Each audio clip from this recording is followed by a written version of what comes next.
I think it would be quite fair for us to say that Sisa learned quite early on that challenges were a necessary part of life, and therefore decided to go after these challenges with every fiber of his being, rather than to wait passively for the challenges to come for him, rather be on the offense rather than defense. Sisa decided it was time to build a mall in the Mdantsane Township in East London, Eastern Cape. From the get-go, challenges came flying into his face. Challenge number 1.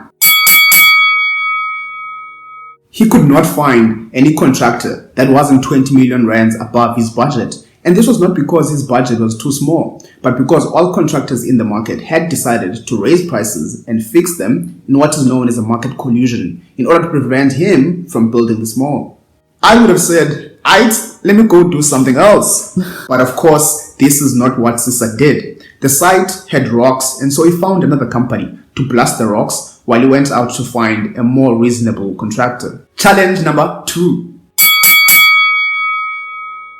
The blasting of the rocks on the site was 90% complete when unfortunately a rock flew from the site through the roof of a nearby mental hospital and killed a patient. The hospital had evacuated, but unfortunately one of the patients had went back in without anyone's knowledge. This incident left deep emotional scars, forcing Sisa to close the site temporarily to process what had just happened. Let's say it together please. Challenge number 3. 2 months later, the site had reopened and the blasting was now complete. Some local kids from the township had managed to cut through the fence into the site in order to play on some soil heaps, which are a result of land excavation. Unfortunately, a child was buried alive.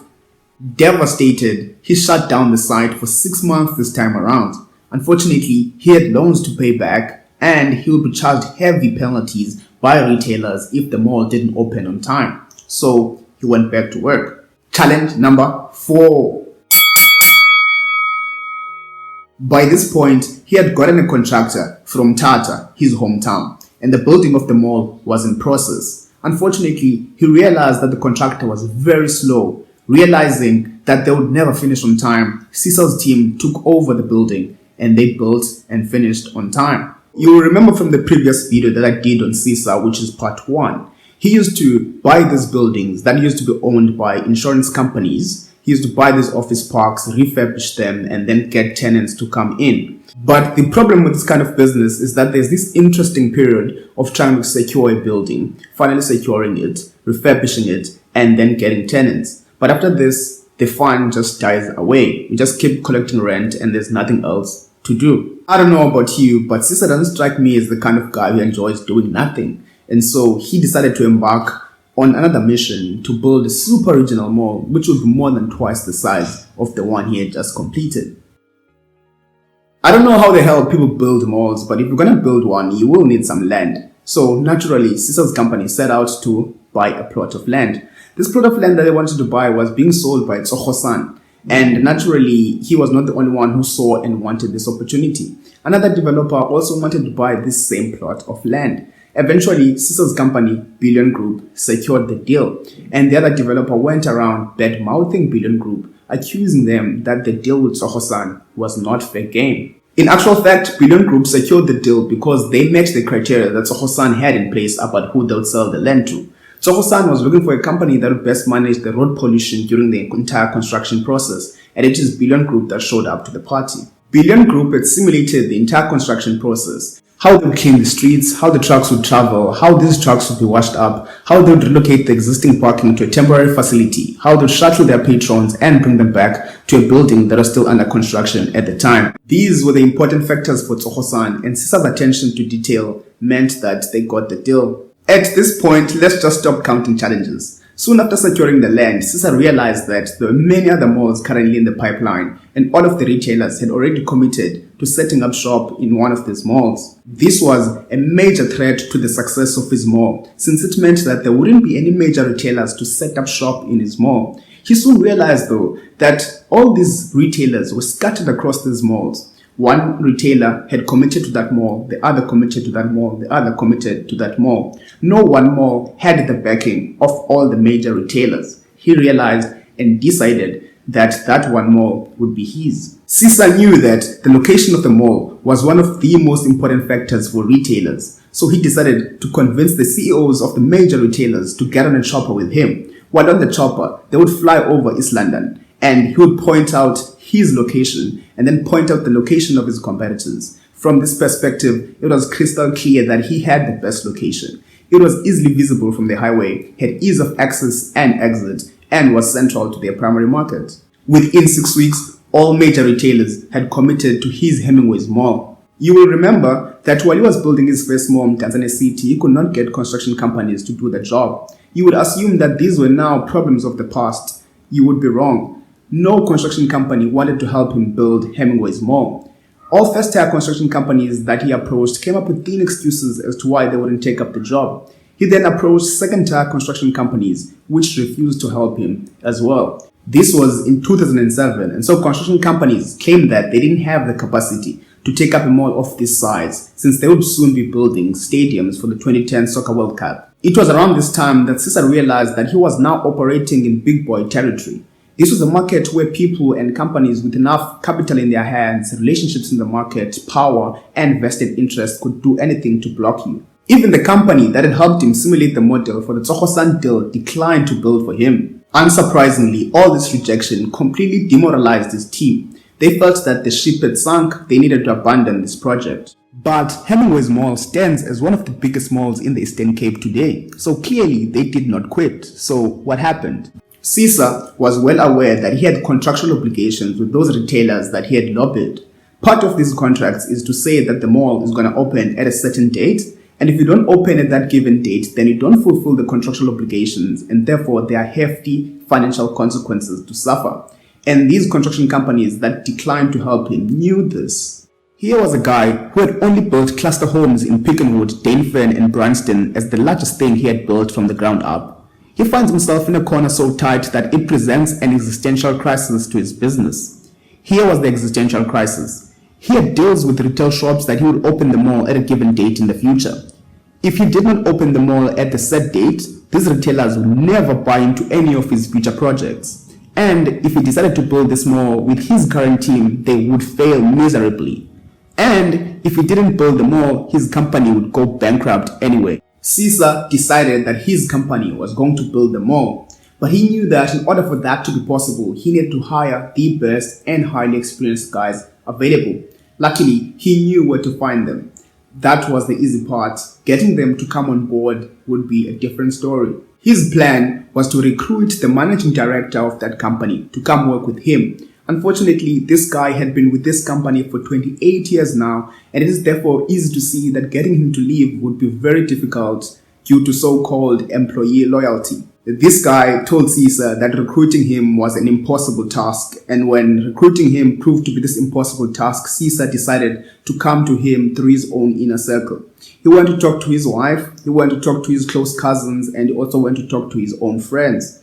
And pretty soon the guy could not handle the pressure from the people close to him suggesting that he should go work with Sisa. Within 3 weeks, the guy gave in to Sisa's tactics. This was massive success. However, this guy alone would not be enough to pull off a project of this magnitude. Sisa told him to use the same tactics that he had used on him to lobby more talent from the company. I don't know if Sisa's negotiation tactics came natural to him or whether his LLB training had anything to do with this. But either way, on the same day, 17 more guys resigned from that company to come work for him. This is completely unbelievable considering that each of those 17 guys had been with this company for at least 18 years.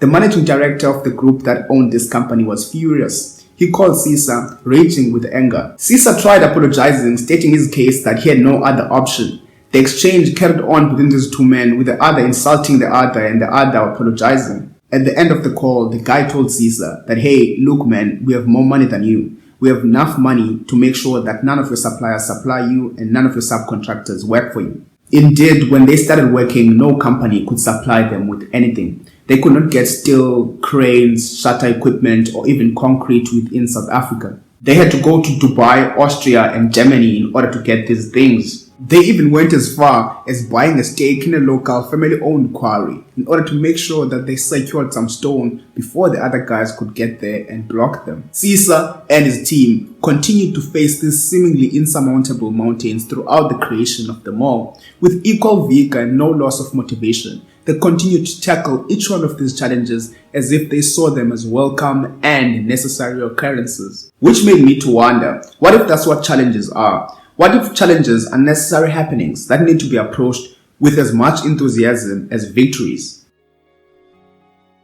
Upon completion, Sisa had more than 200 of the biggest retailers in the country waiting to set up shop in Hemingways Mall. His competitors went to these retailers and told them that if they commit to Hemingways Mall, they would kick them out of their own existing retail centers. He later found out that as they had promised, they had even went to his subcontractors, telling them that if they work for Sisa, they should forget ever getting any future work from them. Apparently, Sisa lost hundreds of millions of rands in his Hemingways Mall development since he had opened it a few years after the 2007-2008 financial crisis. However, in 2010, he consolidated all his properties under one fund under the name Rebosis Property Fund, and in May 2011, they had their initial public offering, going down as the largest IPO in property at the time. When the fund was listed publicly on the JSE in 2011, it was worth 3.6 billion rands.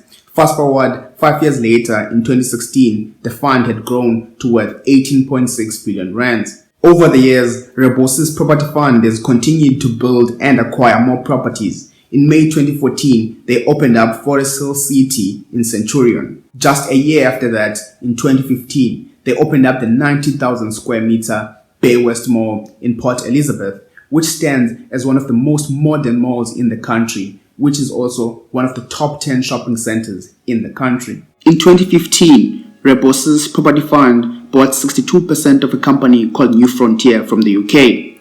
This led to them owning 3 shopping centers in the UK, with their yields improving from 7% to 7.6% in only 18 months. Obviously, Rebosis increased their share of New Frontier from 62% to 67%. This was a brilliant investment at the time. Unfortunately, it quickly turned out to be horrendous for Rebosis when New Frontier lost value due to the uncertainty brought about by Brexit. The second thing that led to this loss of value was the fact that tenants of the malls under New Frontier couldn't pay their rent due to the competition from online stores.